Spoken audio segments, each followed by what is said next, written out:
Assalamualaikum warahmatullahi wabarakatuh. Hai teman-teman, perkenalkan nama saya Aldi Agus Harmero dari Prodi Sistem Informasi. Tugas akhir semester mata kuliah Kemuhammadiyaan, kampus ITB Ahmad Dahlan Jakarta. Di video kali ini saya akan membahas tentang pemilu demonstrasi dalam pandangan Islam. Hukum pemilu dan demonstrasi, siapa sih di sini yang tidak asing lagi mendengar kata ini? Ya, telah banyak yang menanyakan mengenal hukum pemilu dan demonstrasi.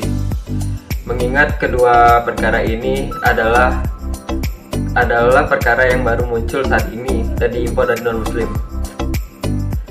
Sedikit saya jelaskan mengenai hukum pemilu. Terdapat beberapa rincian. Yang pertama, apabila kaum muslimin sangat butuh untuk memilih pemimpin pusat atau semacam dalam pemilihan khalifah atau kepala negara atau pen, maka pemilihan ini disyaratkan namun dengan syarat bahwa yang melakukan pemilihan adalah ahlul hilil wal aqd, atau orang yang terpandang ilmunya, yakni kumpulan para ulama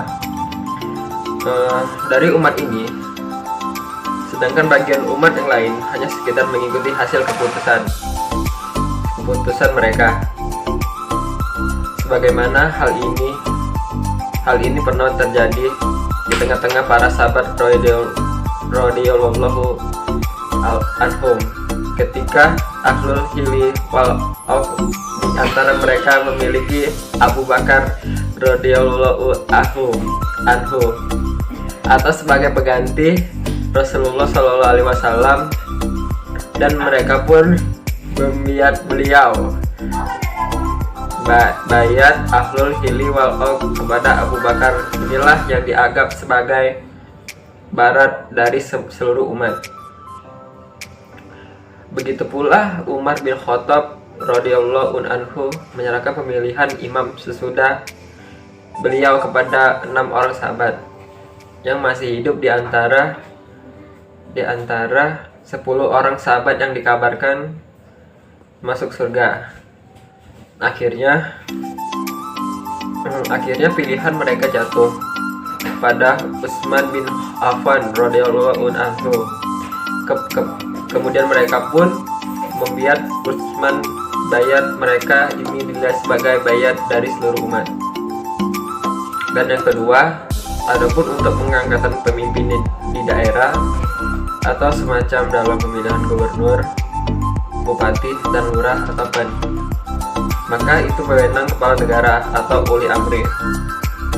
Dengan mengangkat orang yang memiliki kapabilitas dan amanat serta bisa membantu pemimpin pusat untuk menjalankan roda pemerintahan. Sebagai hal ini terdapat dalam firman Allah Ta'ala yang artinya ialah, sungguhnya Allah menyuruh kamu menyampaikan amanat kepada berhak menerimanya, dan menyuruh kamu apabila menetapkan hukum di antara manusia supaya kamu menetapkan dengan adil. Quran Surat An-Nisa ayat 58. Ayat ini ditunjukkan kepada kepala negara. Yang dimaksud amanat dalam ayat di atas adalah kekuasaan dan jabatan dalam sebuah negara. Wewenang inilah yang Allah jadikan sebagai hak bagi kepala negara.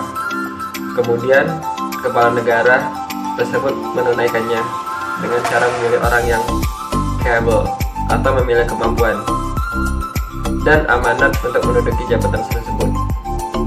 Hal ini sebagaimana dilakukan oleh Nabi Shallallahu Alaihi Wasallam, para khulafaur rasyidin, dan para uli amri kaum muslimin sesudahnya. Mereka semua memilih untuk menduduki berbagai jabatan orang yang layak untuk mendudukinya dan menjalankan sebagaimana yang diharapkan. Adapun pemilihan umum atau pemilu yang dikenal saat ini berbagai negara atau pemilihan semacam ini bukanlah bagian dari sistem Islam dalam menentukan pemilih pimpinan. Cara semacam ini hanya akan menimbulkan kekacauan, ketamakan individu, pemihakan pada pihak-pihak tertentu, kerakusan, lalu terjadi pula musibah dan penumpahan darah. Di samping itu, tujuan yang diinginkan pun tidak tercapai. Bahkan yang terjadi adalah tawar-menawar dan jual beli kekuasaan, juga janji-janji atau kampanye dusta. Yang kedua, penjelasan mengenai hukum demonstrasi. Adapun demonstrasi, agama Islam sama sekali tidak menyetujuinya, karena yang namanya demonstrasi selalu menimbulkan kekacauan, menghilangkan rasa aman, menimbulkan korban jiwa dan harta, serta memandang remeh penguasa muslim. Sedangkan agama ini adalah agama yang teratur dan disiplin, juga selalu ingin menghilangkan bahaya.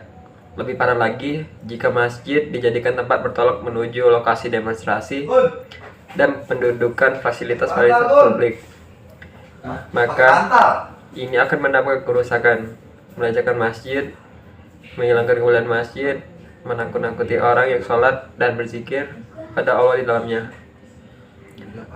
Padahal masjid dibangun untuk tempat berzikir, beribadah pada Allah, untuk mencari ketenangan. Oleh karena itu, wajib bagi setiap muslim mengetahui perkara-perkara ini. Janganlah sampai kaum muslimin karena mengikuti tradisi yang datang dari orang-orang kafir, mengikuti surat sesat, sekedar mengikuti orang kafir dan orang-orang yang suka membuat keonaran. Semoga Allah memberi taufik pada kita semua dalam kebaikan. Salawat dan salam kepada Nabi kita Muhammad, juga kepada keluarga serta sahabatnya. Terima kasih kepada teman-teman kalian yang telah menonton video ini. Jangan lupa tekan tombol subscribe-nya dan nyalakan notifikasinya untuk merekam video-video lainnya. Waalaikumsalam warahmatullahi wabarakatuh.